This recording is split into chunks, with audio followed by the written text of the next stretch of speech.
Hey everyone. Chapter 3. Help of a Different Nature.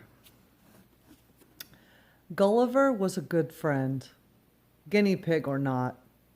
Virgil could tell him anything and he wouldn't judge. And that's what Virgil really needed. Only he also needed real, practical guidance.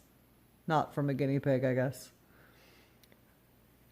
Lola had once told Virgil a story about a woman named Deapan who'd been hungry for 7 years because she didn't know how to grow food. One day, Deapan wept because all she wanted was 1 grain of rice and 1 pea pod, anything to put in her belly. She took a bath in a spring to wash away her tears, and a great spirit appeared to her with armfuls of sugar cane and rice. The Great Spirit gave it all to Deapan and told her exactly what she needed to do to grow more.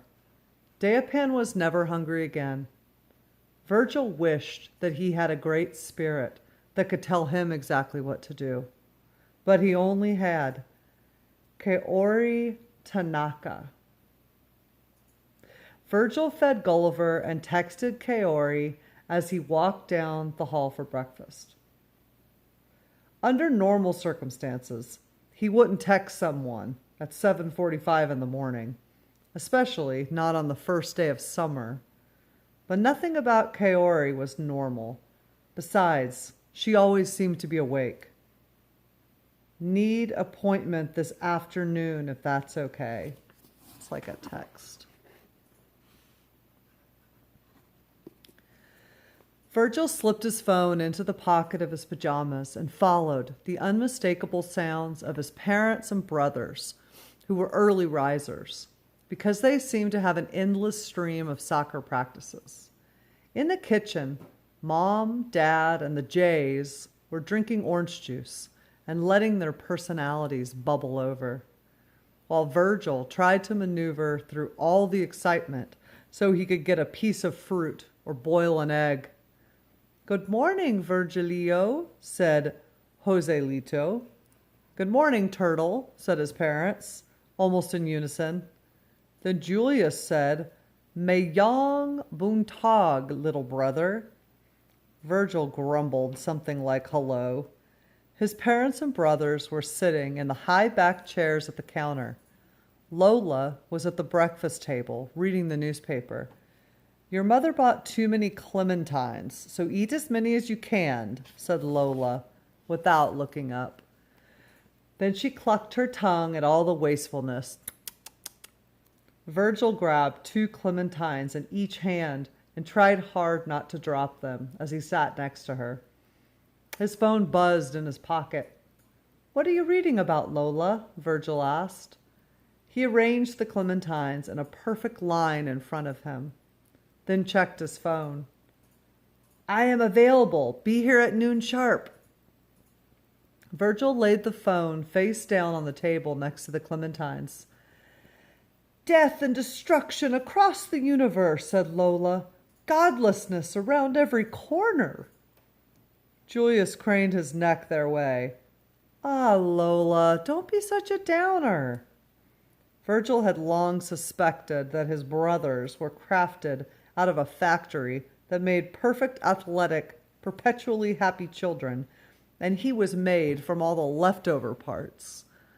The only sign that something went wrong with Joselito and Julius were their pinky fingers, which turned slightly inward. Virgil studied his own hands as they worked away at the peel on the clementine. His fingers were long and slender. None of them turned inward. "Lola, do you know anything about hands?" he asked. He glanced at Joselito and Julius, but they were busy talking about soccer. Their father had recently joined a grown-up soccer league. Everyone was wild about soccer, except Virgil. Lola set down her newspaper.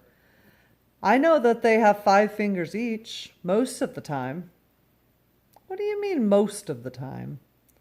"I once knew a girl in my village who was born with an extra thumb." "Really? What did they do with it?" Did she go to the doctor and get it chopped off? No, her family was poor. They couldn't afford a doctor. Well, what did they do then? They kept the extra thumb. What else? Did she feel like a freak? Maybe. But I told her God must know something she didn't, and that's why he did it. Maybe he wanted her to be an excellent hitchhiker, Virgil said. Maybe. Or maybe she was like Ruby San Salvador. Who's Ruby San Salvador? Another girl from my village. She had 7 sisters. Each time one of them was born, her parents had their fortunes read. But when they got to Ruby San Salvador, no one was able to see her future. Anytime someone tried, they just got a blank picture. No one knew what it meant. She walked around all the time saying, "What is my destiny? What is my destiny?" Finally, I said, "No one knows, but you're driving us all crazy." Virgil thought of poor Ruby San Salvador, watching all her sisters get something that she couldn't have. What happened to her? Virgil asked. She left to go figure it out. The village got much quieter without all the questions. Lola narrowed her eyes at him. What's this about, Virgilio? Of all the questions in the world you could ask, why are you asking about hands? I just noticed that all my fingers are nice and straight, don't you think? He set the clementine peels aside and put his hands on the table to show her. Lola nodded. Yes, you have beautiful hands. You have the hands of a gifted pianist. We should put you in piano lessons, Lee, she called to Virgil's mother. Lee? Yes, Manang, said Virgil's mother, who was in the middle of laughing. She was always in the middle of laughing. How come we never put Virgil Leo in piano lessons, huh? He has the hands of a pianist. But Virgil's father answered instead, because boys need to play sports, not fool around on a silly piano. Right, Turtle? Virgil shoved a half a clementine in his mouth. Mr. Salinas lifted his glass of orange juice. He just needs to put meat on his bones. Lola fixed her eyes on Virgil's hands and shook her head. Ay, Sus, she mumbled, you should play the piano, Anak. You could play in Madison Square Gardens with fingers like that, I have no doubt. Maybe I'll take lessons, Virgil said, his voice garbled from the fruit. Yes, good idea. Take lessons. She shifted her eyes to his face and studied it. You feeling better today, Anak? Virgil swallowed the clementine and nodded. Said Lola. How is that little pet of yours? He's okay.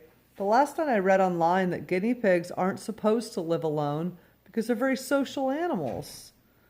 So Gulliver's alone. Is that what's bothering you? Gulliver had nothing to do with his grand failure, and normally Virgil wouldn't tell a lie, but this was a situation where saying yes would kill 2 birds with 1 stone, or feed 2 birds with 1 seed, as Kaori liked to say. He might get another guinea pig, and Lola would stop asking about his sorrowful face. So he said, yes? Lola nodded. She didn't understand why anyone would want a pet guinea pig, but everyone knew what it was like to be lonely. I'll talk to your mother, she said.